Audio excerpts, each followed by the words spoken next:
choisi la vie, quel modèle de couple as-tu connu?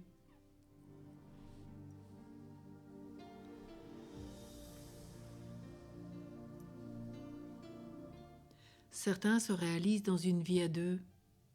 D'autres profitent de leur célibat pour mettre toute leur énergie au service d'une cause ou d'une action. D'autres encore optent pour la vie religieuse. Il n'y a pas à comparer ou à penser que tel mode d'existence est préférable à tel autre.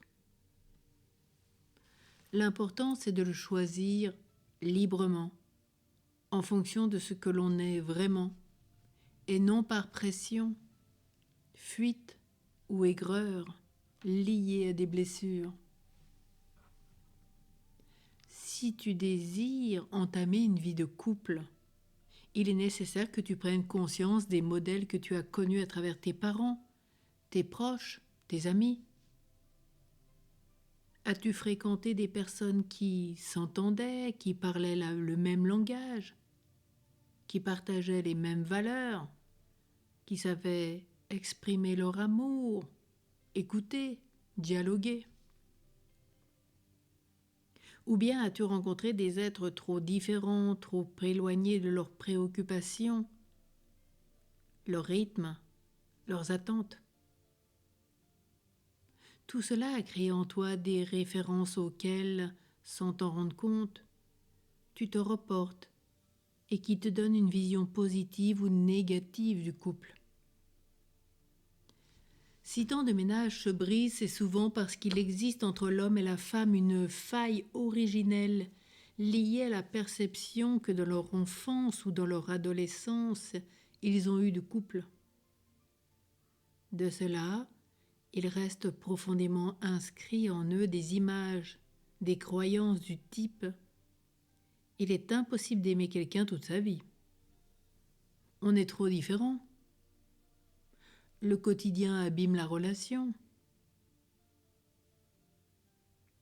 Et toi, as-tu découvert ta propre vision du couple faite d'affinité, de complicité, de complémentarité, de langage commun, d'idéal partagé aussi bien sur le plan des sentiments que celui des pensées et de l'action?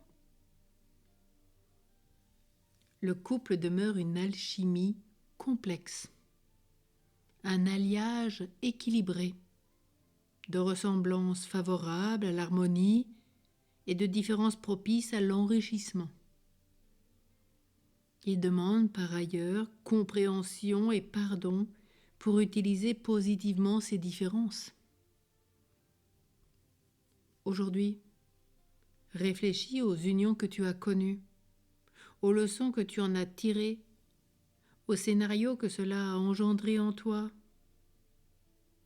Ainsi tu verras clair si c'est ton choix sur le couple que tu aimerais vivre, celui que tu préserves dans l'écrin de tes inspirations profondes.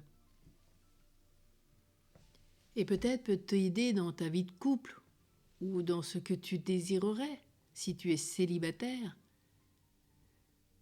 Demande à fortifier ton sacrement de mariage ou dans le célibat à demander au Seigneur par l'intercession de Louis et de Zélie Martin, celui que le Seigneur t'a destiné de toute avance.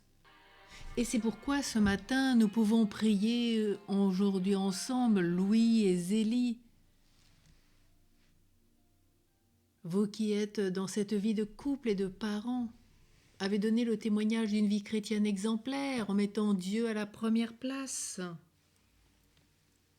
Par l'exercice de votre devoir d'État et la pratique des vertus évangéliques, nous nous tournons vers vous.